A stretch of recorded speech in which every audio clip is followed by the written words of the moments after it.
Hello, and thanks for joining us on the podcast that discusses all things gaming. Coming to you from the home of Gen Con and the gaming capital of the world, this is The Established Facts.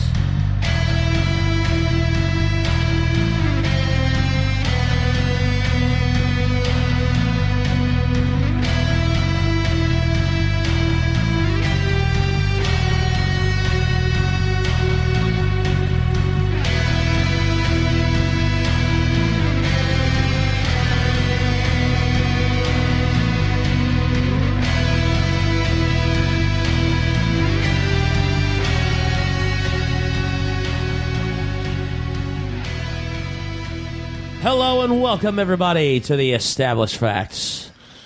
Sorry if I broke your eardrums there, Joshy. Just a little bit. It's a white spike, but we'll deal. This is your host, Big Don, and we will go ahead without any ado at all and introduce our panel, starting on my right. Prime. I want some ado, so ado and Dr. Deb. It's Josh. The metronome mimicker, Ragar. Let's try that again. Turn your mic on. Testing. Wait. That's much better. Why don't you try that now? The metronome mimicker, Ragar. Derek. Okay. This is Princess Katie. And I already introduced myself, so don't look at me like that. Not look at you. I'm not. I think I'm want. trying to get over the whole scruffle. Derek. Derek. This is Derek. This is Derek. I just took up tobacco chewing and truck driving. Hey, don't knock truck driving. I wasn't. It's been a long not. haul. I really, all I said was truck driving. No, I know. I'm just being confrontational. She's going to be starting up a stop, convoy because I'm later. passive aggressive. I'm just aggressive. Don, you've given up on aggressive. You're married. I'm just saying. So it's good to know that our last podcast on Focus is working out so well. That's right, Squirrel. Tiger. The only person I can ever get to focus in my house is my kid, and that's for 5 seconds because I'm telling him, look at me. Actually, Danny focuses. Yeah, well, he just stares. Yeah, he gives you the stare down. It's like Wally in For like Josh's house. an hour. Josh has a squirrel. Josh has a dog that literally will just stare at you. What are you staring at? Yeah, for no reason. It's like It's not even that you, I mean, yeah, if you have a plate in your hand, sure, there's a reason. No, this dog just does it. it's like looking at a grumpy cat. Yeah, exactly. That's very much so. All right. So, as I announced at the end of our last episode, we are going to be starting, in my opinion, a really cool, or at least fun series talking about different character archetypes that are used throughout gaming in general. We may reference them in several different ways to role-playing and things like that, but they are definitely something that you will see in any genre of gaming. So, I guess we're just going to are we just going to get right into it then? All right, I don't host, as we remember. discussed, we're going to list off all that's right. 4 of our generic archetypes and decide on our favorites That's right. before we go deep into So the as the first one. versus topic, we're going to list off the 4 archetypes. Don't look at me like that. I didn't look at you at all. That was the point. Yeah, I know. You're like a 17-year-old girl. Just Pshaw. Whatever. We're gonna list off the We're gonna list off the 4 character archetypes. Do we have family issues we need to sort out first? Is that what that is? No, not yet. We can do that after We the have show. some serious focus problems right Yeah, now. definitely. And then we are going to go around the table and take a real quick inventory out. is the word I'm trying to think of, on what style of character we like to play or have played and what we feel like we are in. So anyhow, I will go ahead and list off the 4 archetypes, and then we will start with the Princess Katie. So, the 4 archetypes that we will be discussing over the next 4 episodes are the Fighter archetype, the Support archetype, the Caster archetype, and the survivalist archetype. Go for it, Katie.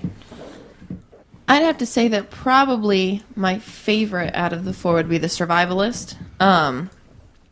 This Pathfinder game I'm in with you guys is actually only my second time ever playing Pathfinder. So before that, my very first game, I actually played a caster, which wasn't really my thing. I wasn't really into it. And I'd say the bard I'm playing right now is more support than anything.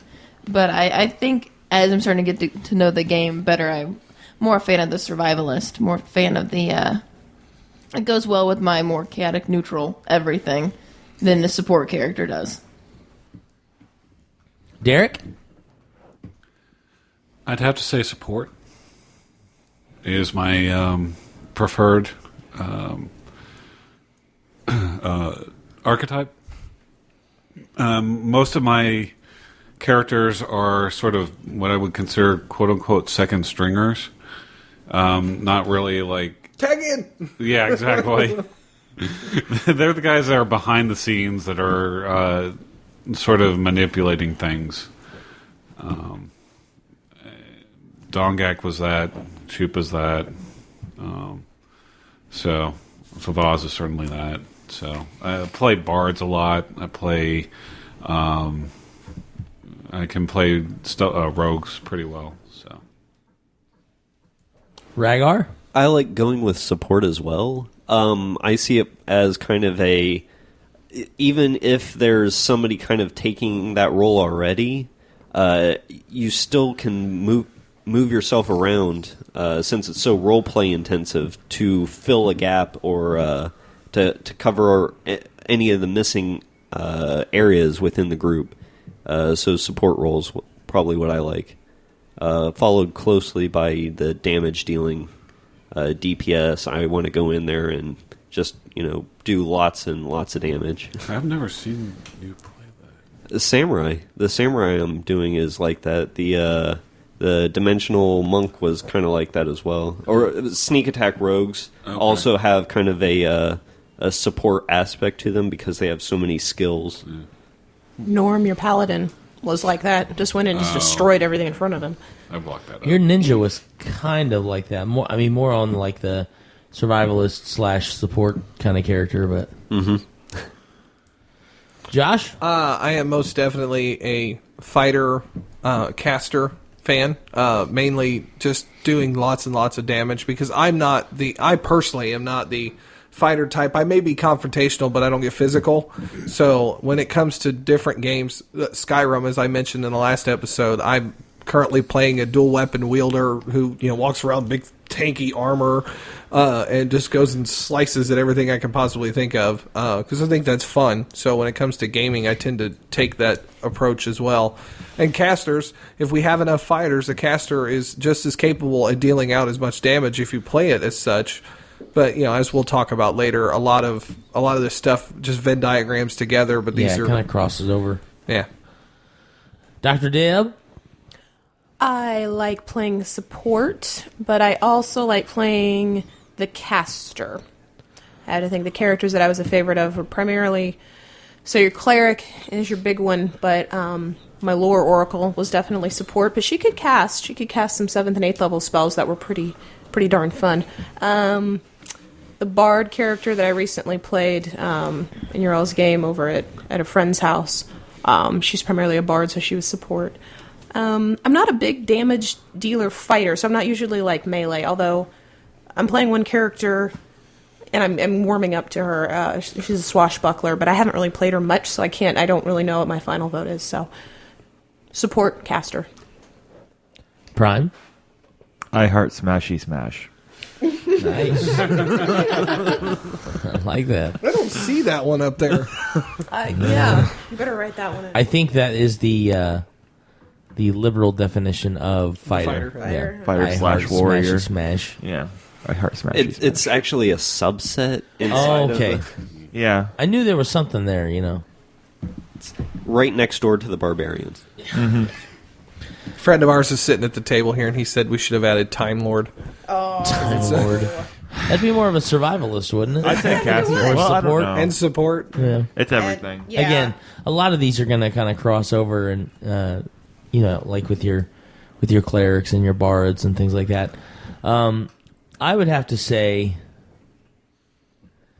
that You're going to sit on a fence. Yeah, you are. no. I see a fence being built right now. The poor It's- survivalist. It'd be doesn't get it'd be any- like it wouldn't be a fence. It'd be a kennel because it'd be a 4-way fence. I mean, oh my goodness, survivalist. Really? Yeah, I was wondering. I was because I'm a concerned. huge rogue fan, and not just the Marvel character, and But she's good too. sure. So I really like the idea that though you may be there to help support a character, you are totally capable of taking care of your own, and really, especially with like a chaotic or a neutral good rogue, really the only reason you're there to help is because it is your choice, and you feel like whatever influence you can have there is on a voluntary basis. So I think that's really why I like the survivalist idea. So with all of that being said, and everybody getting a chance to kind of chime in and tell us how they feel about the different perspective archetypes, we're going to go ahead and start dissecting these a little bit at a time, one category at a time. We're going to go into the fighter archetype. And I think the way that, at least I'm going to do it for this episode, and I think that depending on how the rest of them go, we'll kind of see things may change. Spotlight moment. Yes, we're going to get into a little bit of spotlight. Basically, I'm just going to kind of define... I'm going to kind of define the general terms of what the fighter archetype consists of, and give you some examples of both classes or specific kinds of characters and things like that. And that way, there's kind of a universal knowledge of what I'm picturing in my head when I talk about fighter, and then we'll open up the table for general discussion. So the fighter is the first archetype that we're going to go over. And when I think of a fighter, I definitely... I'm sorry. Derek just hit Josh in the head with a cough drop. I did what? No, Jeremy, actually. Sorry, Rhaegar. My fault. Why am I being falsely accused? I demand a defense. All I know is there was a cough drop that flew from one side of the table to the other, and it hit Josh in the head. Jeremy was trying to demonstrate what a fighter will do oh, okay, a when ranged he comes fighter. into melee. That's right. That would be the throwing cough drops at the enemy. That's more support. All right, so with the... Focus! Right, I'm trying. With the fighter archetype, the classes, or maybe even specific characters from different games that I think of when I think of a fighter, can kind of be summed up in, like, if you look at the specific fighter class from Pathfinder, or even like a barbarian or a monk, your Japanese samurai, for example, I would also look at to be a fighter type. Conan the Barbarian is someone I also think of as a good example of a fighter type. Really, he doesn't have any other skills besides just, breaking people and cutting stuff up with this huge sword. The Hulk. Yeah, the Hulk is another good example. Jack Bauer. Okay. Jack Bauer. Yeah. I don't know about that.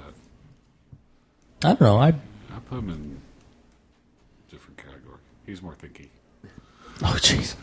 Okay, so definitely like your obviously your fighter classes, but also for those of you who don't play Pathfinder, a Space Marine is another good example.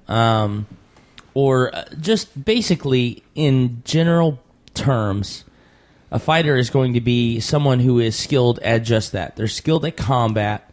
They're very heavily skilled in combat, so they may only have a very select few skills outside of combat skills. And so, therefore, the best thing that they do is fighting. Is whether it be ranged or whether it be melee or face to face, hand to hand. Though that is going to be your fighter. Some actual character examples that I can think of or that I thought of the other day. Gimli from Lord of the Rings. All he does is run around and kill stuff.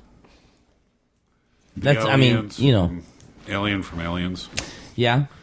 Well, even the Marines from Aliens. Jackie Chan.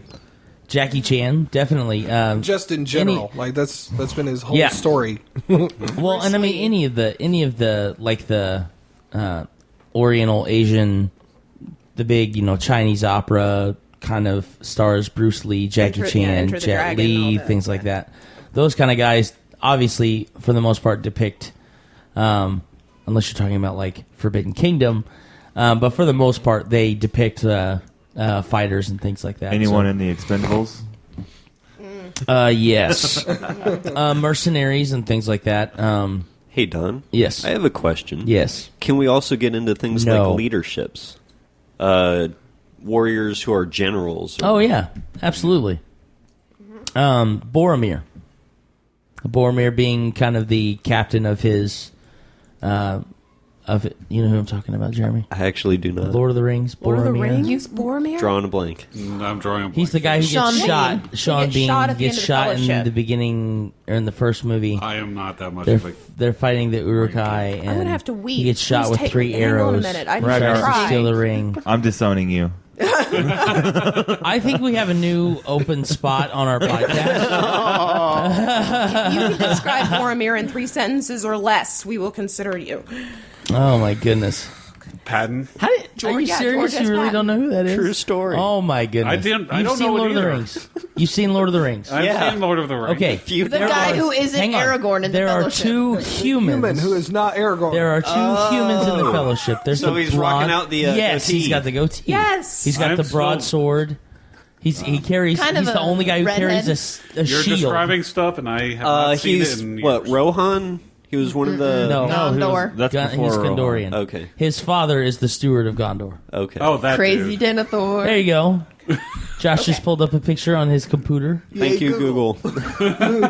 And now we're all going to end this, and we're all going to go and watch all 3 of the Lord of the Oh Rings. my goodness! So we'll the see you in first a week. one. See you in a week. Bye, guys. At least the first. Good Is it- Lord. That was entirely too long of a rant. Yikes. Everybody on the other end is going, "You don't know who Boromir Yes, is? they're never going to listen to us again. What is wrong That's with it. you?" We're done. We just lost all our credibility. Yes. Thanks a lot.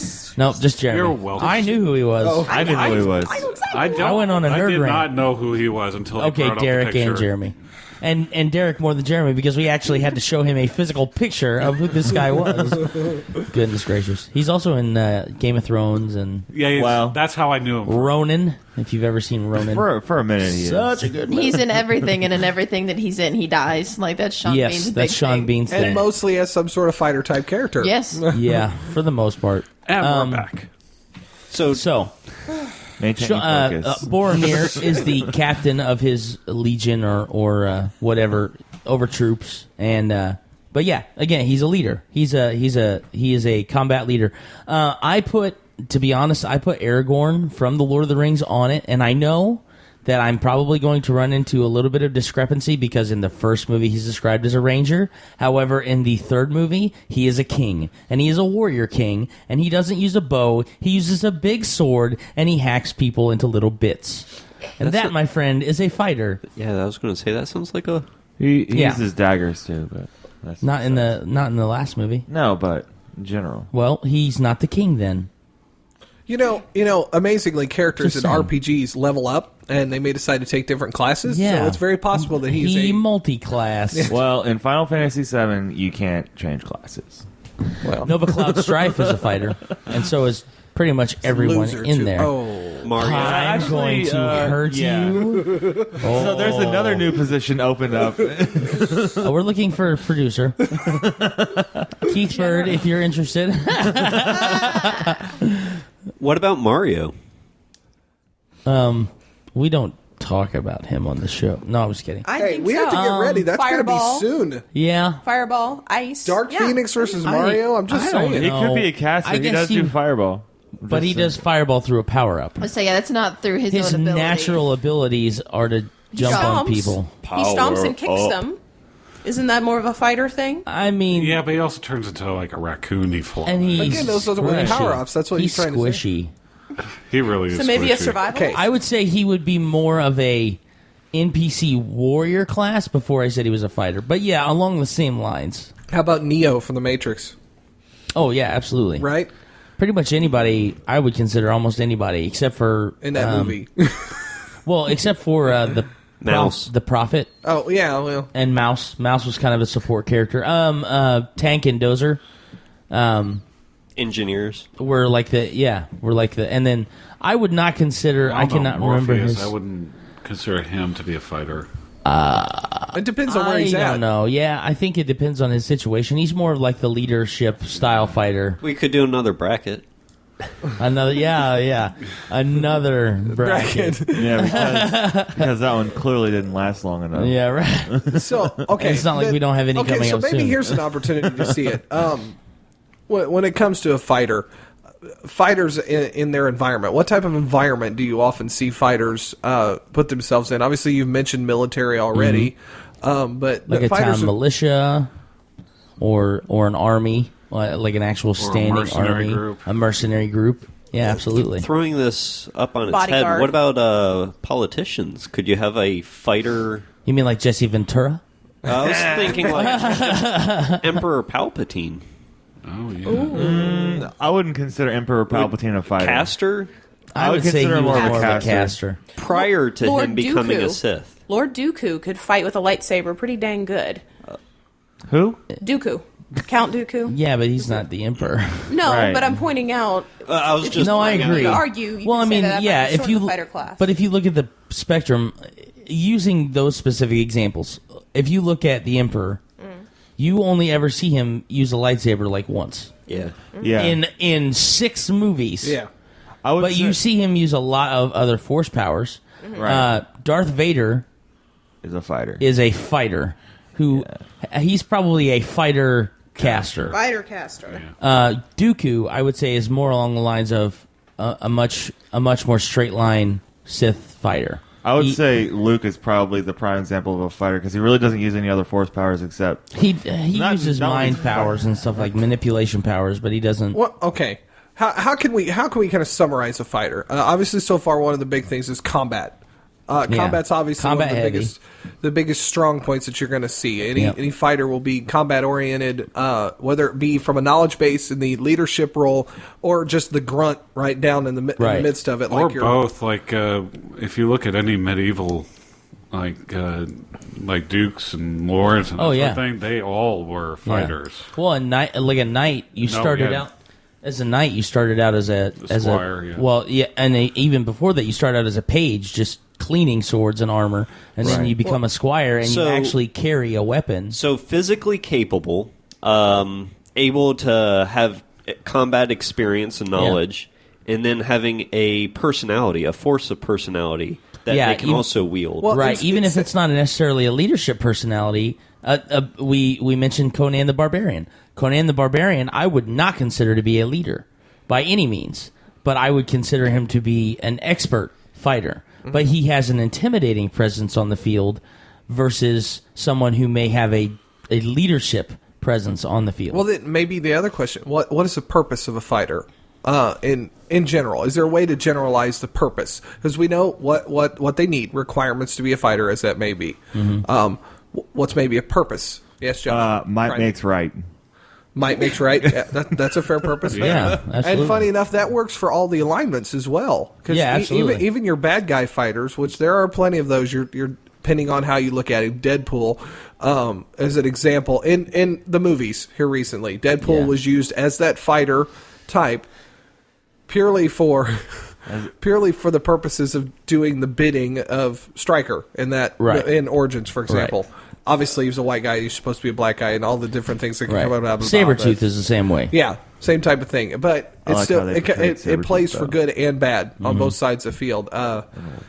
And so they've got a purpose. The combat oriented is both physically able, a presence of some sort. But what's the third thing? I would say most of their diplomacy comes from physical. Like the way that they solve problems is physically. Very few. I would say the quintessential fighter. Very few of them are going to be, especially if you're talking about the percentage of grunt fighters versus the percentage of leadership fighters. You're going to have a massive number, and look at for example, you talked about a little bit in the beginning of this discussion, Lord of the Rings. In the Two Towers, you have tens of thousands of Uruk-hai fighters. They're just there their purpose is to take out Helm's Deep. They were the Imperial Guard. Absolutely, but they have references. They have officers that lead them. But for the most part, their purpose is to be the physical enforcement of someone else's will. And that's what, when I think of a quintessential fighter, I don't think of somebody who's particularly, good at talking or suave. They are just the force. They're all the brawn, not any of the brains of the operation they're involved in. They're the quintessential big dumb fighter. Yeah, right. Basically, they're the stick, not the carrot. I'm going to disagree just a little bit, just on the fact of knights. They have a code of honor that they actually samurai as well. Yeah, and samurai as well. Yeah, but those are two smaller facets of a larger. If you look at a fighter type as a whole, like around the world, the essence of a quintessential fighter, and you look at the percentage of them that are actually honorable fighters, such as samurai, such as the knights with their chivalry code and things like that, a majority of the people you're going to find that are fighters are not that way. They were the reason that they were so acclaimed was because they fought in a different way than anyone else on the battlefield. Something else to add to this is that fighters in general are one of those positions that requires the least amount of skill to initiate yourself into that role. Right. So that can commonly lead to the perception that these are our cannon fodder. Yeah, which in the same respect is kind of funny, because when you think of someone who is a world-renowned fighter, they may have started in a situation where they had the closest contact they had with a sword or with whatever their combat weapon of choice is. If they started, as a child, like in 300, I'm thinking of, you start as a child with a wooden sword and you get the ever-loving snot beat out of you. And you have very little skill. You have no strength compared to the people that are training you.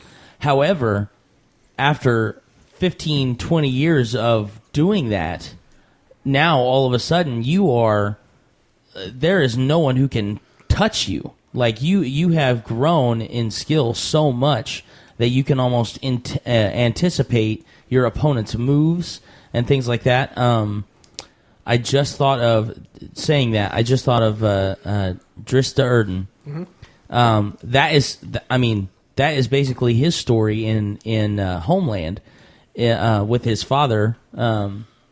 Is he starts out as this young drow boy, and he grows and grows and grows, and as he grows, he gains this prowess in combat because his father is the most acclaimed weapons master next to the first house that live in the city that he lives in, and so it's almost like he's inheriting that, but there is, I think that it's kind of amazing to see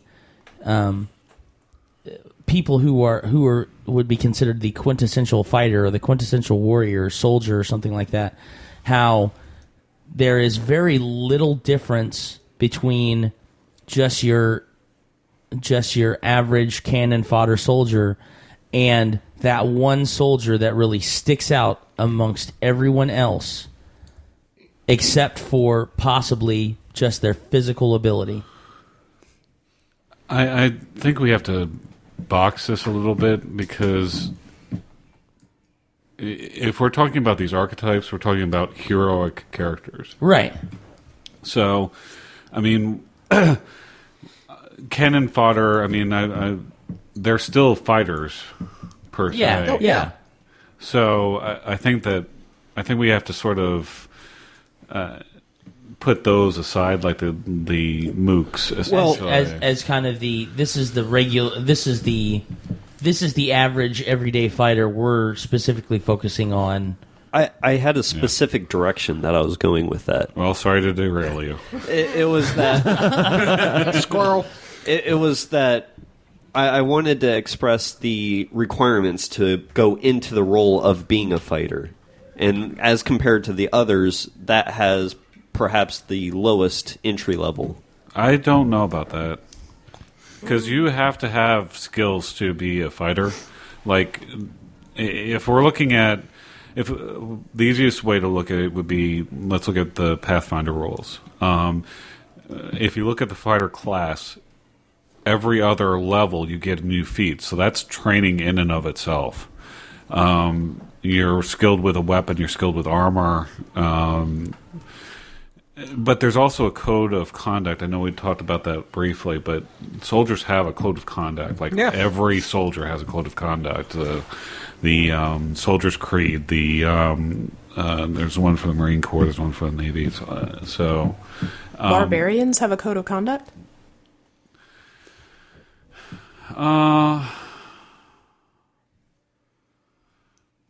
Well, I think you're coming down, and that's where we start getting to the point where you're starting to when you start separating off your knights. The knights fit. It's that Venn diagram that I'm sure we're going to end up seeing when this thing's all said and done. Your knights are more of that honorable fighter type, where they both can be diplomatic but mostly physical. However, in the end, it's mostly physical. They are soldiers underneath a king most of the time. When you go to a barbarian, barbarians are tribesmen, but ultimately they are the physical presence in a lot of cases in their tribe. They're the physical presence. And their tribe is their code. Most of the time, barbarians will honor their tribe and do that which is needed for a tribe. Absolutely. So I see what you mean by, and that's kind of where I was mentioning purpose earlier. Yeah. Every fighter has a purpose. And if you look at it, using that specific example, if you look at like Dark Age barbarians in the actual history of the world, if you look at the Franks and then you look at the Vikings and then you look at the barbarians from Germania before they were all sacked by Rome for the most part, they are all very similar in a way that they are very rudimentary, basic tribes. They are, most of the time your chief was the biggest dude on the block, and his family was the continuation of that lineage, unless their kids were, taken out or something like that. So I think that even in the similarities, there are a lot of differences. This might be getting away from the point that Derek was wanting to mention, but something I took out of that is if you're a warrior and you're able to keep with that profession, then you're building up training fast because you have to. Otherwise, you're going to be killed. Right. And I think sorry, go ahead, Derek. No, go ahead. I think unlike any of the other three archetypes that we have with the support, caster, and survivalist, the fighter archetype is probably the one where you are actually a lot of times better at it at a younger age than the longer that you participate in it. When you have a fighter who is, maybe they got into it through their lineage, maybe their father was a knight, they became a page, and then they became a squire, and now they are a knight, and maybe they are in their late 20s when they finally gain their knighthood. You've probably got very similar to like a football player, professional football player. If you're an active knight, black belts, you probably only have a good 10 to 15 years before your body starts to deteriorate at a rate that you can't really counter. Whereas with your support characters and with your caster characters and with your survivalist characters, you can always gain tricks. You can always gain spells. You can always gain knowledge that will continue to help you. Whereas once you hit a point as a fighter, your abilities start to severely decline. And instead of saying decline, you have to think of yourself as going a different direction. Right. So that instead of focusing on the physical aspects that you'd been training up on through your life, going instead with, I need to be able to better leverage the opponent, or I need to better maximize. Or maybe I need to, if I'm going to be defending my castle, maybe I need to recommend we have... Derek, I think they're taking a real-life approach here. When you look at a real-life fighter, in a lot of cases, even those that stay up on their training, because believe me, there are a lot of martial artists that train into 40s, 50s, 60s, they're doing it all their life. Chuck Norris. But there's going to be a 120. point, there's going to be a point when things start to kind of, not necessarily reverse, but degrade. And many knowledgeable, those that are involved in what we would call knowledge classes or whatever, their training, depending on, of course, it can never end for them unless their brain, there is a physical ailment that prevents that. I disagree okay. wholeheartedly on this, because if you go with the martial arts spin on this, so you are a black belt in karate, for instance, then you can always go on to taekwondo. You can go on to jiu-jitsu. You can go on to any number of Brazilian. But once you hit that age limit, you're going to start slowing down. You'll never be as fast as that 20-year-old. We're not necessarily talking about a limited knowledge in being a fighter or your fighting ability. We're talking about there is a point in which the coin flips and you are no longer as young as you used to be. And then your physical ability starts to become your hindrance versus your knowledge in combat. Maybe your cartilage is... Right. Okay, well, I mean, I can understand that. Then you go into more of a leadership role. Right, exactly. And that's probably where a lot of those situations come, where you have a general who maybe not necessarily today in the modern military, but 300 years ago, when you're talking about guys who have served, most of your generals, General Washington, he had seen battles as a soldier, as a private, all the way up. In those armies, unless you were from a well-to-do family, if you ever wanted to become anything more than just a private, you had to, first of all, survive. And second of all, you had to know your stuff. And there's a point at which you can no longer go out there with a gun. Now, that was also a different kind of warfare. That's gentleman warfare. You didn't necessarily target the officers, but you didn't necessarily, you wouldn't see a general out there with a musket. You would see someone under the rank of lieutenant, probably captain. You might see a lieutenant with a rifle. But very rarely are you going to see anyone higher than a lieutenant go out to the battlefield in that kind of a situation with a rifle. Which is where I think Jeremy was trying to say. Right. You're changing your focus. Yeah. There's once you hit that physical barrier, you now take your mental knowledge of the physical part and of it. teach it and use it to lead. Yeah, absolutely. Or instead of, maybe you're not cut out for leadership, you can still work on refining what you're doing around your limitations. Yeah. I just thought of Obi-Wan Kenobi in A New Hope. If you watched him through, and I know that they were made after, but through episodes 1 through 3, he is very much a Jedi fighter. He doesn't use a lot of force powers and things like that. He is very much a skilled lightsaber wielder. In A New Hope, he is in his venerable years, and he is no longer able to wield a lightsaber like he does. So what does he do? He becomes Luke's mentor, and he starts to teach him the ways of the Force, and he starts to teach him how to be a proper Jedi. Instead of getting in combat with the sand troopers, he also tricked them. Right. Yeah, absolutely. Go ahead, Prime. If you want to take a real-life approach to this, like, for instance, let's take Taekwondo, for instance.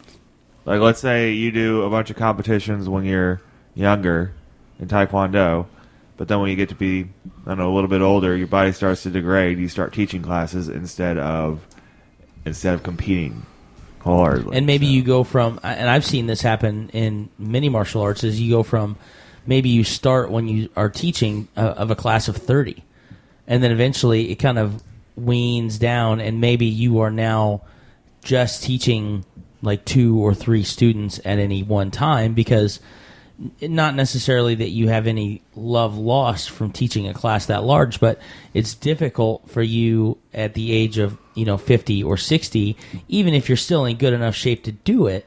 It's difficult for you to maintain the focus of 30 people versus having a select few. So that's fighters in a nutshell. Right, absolutely. Yeah, and I think that getting back to what started this whole thing, where it's like you can get into this class early, or this archetype early, I think it's also the easiest archetype to teach new people. Oh, yeah, absolutely. That's exactly what I was getting at. There's no 4-page spell list on what you're... It's a great way to get people into role-playing games, even video games. Pretty much anybody can pick up Halo. It doesn't mean you're very good at it, but you can point that reticle and shoot that guy. You can play through the storyline on easy or normal, and you still get the feel of the game. And that's exactly what you are. You are an expert Spartan that works with the Marines, from the UNSC. So, and even when you come to the pen and paper environment, they have probably the least amount of rules that you have to worry about remembering. The pointy end goes into the other guy. That's right. That's right. I know, but my first class was barbarian. So yeah, the first character I ever made in a role playing game was a dwarven fighter. Mine was a gargoyle fighter. Yeah. Wow. I can't remember what I did. Oh, that's that evil camp. Yes, it was. It was my first game. I played the Minotaur. Yeah, but I think what's cool about and funny enough, fighter is probably the one class that I have deviated from the most in trying to make, because it seems a lot of times that the new person at the table kind of gets wrangled into putting together some sort of a fighter class because it's a little easier to understand and you can build it to your own specs. But I think that I was talking to my brother the other day about like gaming resolutions and things like that, which we talked about a couple episodes ago. But I think that that's definitely something that I would like to try, is to get into like really develop a fighter kind of character from the ground up and have a plan like a lot of soldiers do. You'll have a soldier who goes into the military and maybe they have learned early in life how to shoot a gun very, very well. And they get into marksman school and they get amazing scores in marksman school, and then they get asked to come into sniper school.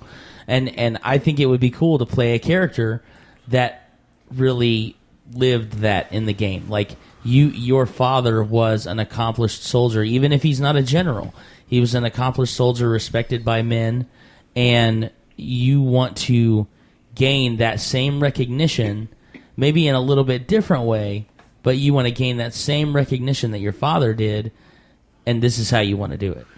I can't tell you how many people were hunters at when I went to Fort Sill. It was like everybody was a hunter except for me. But so yeah, that's quite true. I mean, having experience with guns definitely helps. Go ahead, Deb. Well, I was going to say, it was funny you say that because that was my grandfather's younger brother, like in a nutshell, because he grew up, okay, he was a hunter, yes, but his main thing was, by the time he was a teenager, he was already an expert marksman. So he was sitting at 100 yards and shooting quarters.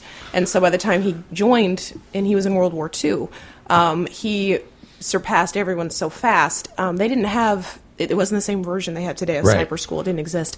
So he was put on paratrooper squad. Oh, okay. Was he a ranger? No, he never made ranger. He was only, well, I'm telling some stories. He was demoted at one point because he told off one of his superiors. Bad idea. But by the time he was done, he got, how many? Silver Star, Bronze Star. Oh, that's cool. And I forget whatever else. He fought at Unzio, he fought at D-Day, and he fought at the Battle of the Bulge. Oh, that's cool. And he lived through all three of them. So that ought to tell you how good a shot he was. Yeah. So my uncle was a fighter. I mean, that's what he was. Yep. So, Katie?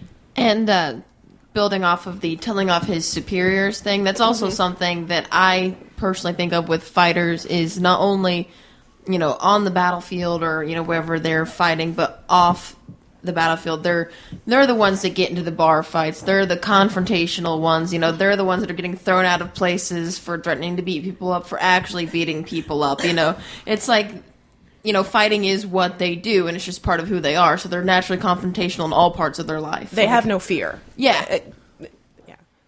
Go ahead, Brian. Another aspect of the reason why I like the fighter is because even though, I mean, it kind of seems like you guys are portraying them as not very in depth. There's a lot of complexity to character depending on how you want to play it too. Oh yeah. I mean, if you're wanting to play the pacifist fighter who goes into a bar and somebody goes to try and mess with them and they basically give them to the very last moment before they break their jaw, then, you know, you can do that too.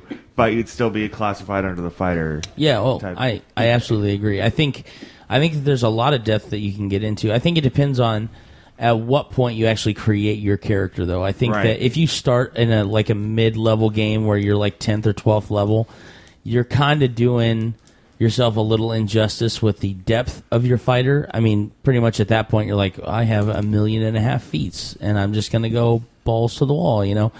But I think that if you start them at a low level and you actually have kind of a purpose for your character and what direction you want to go in, I think it's a really good way to kind of get some real good depth out of that character. I was just thinking of a character. There was a game I played for a short time with a character that I named Bubba, and he was a pacifist fighter, which I think kind of sounds ironic to be a pacifist fighter. But basically, he was the bouncer in a bar, and he was very skilled with unarmed combat, and so he was one of those kind of guys who he would carry a cudgel around, and if he had to use it, he'd knock you out with his big stick. But if he didn't, he would basically just render you useless with his bare hands, and you know. But for the most part, he was one of those kind of guys who the last thing he really wanted to do was have to put his hands on you, because he knew that once he put his hands on you, you probably were going to have to be carried out of the place. But yeah. A quick little side note. Something I wouldn't mind seeing is being able to build up more of that background and actually have that play a part in the character. Like, before you actually become a fighter, if you're like growing up and you can shoot quarters at 100 yards or whatever, that's something I'd like to be able to see get into campaigns. I mean, even if there's depth in a character in regards to like how he became a fighter too, like, you know. Wasn't it you who mentioned that the idea of playing a game, or you guys may have done it already, where you play like 2 or 3 sessions of like 0-level commoners, and as the role playing kind of works itself out, you figure out what your character is going to be?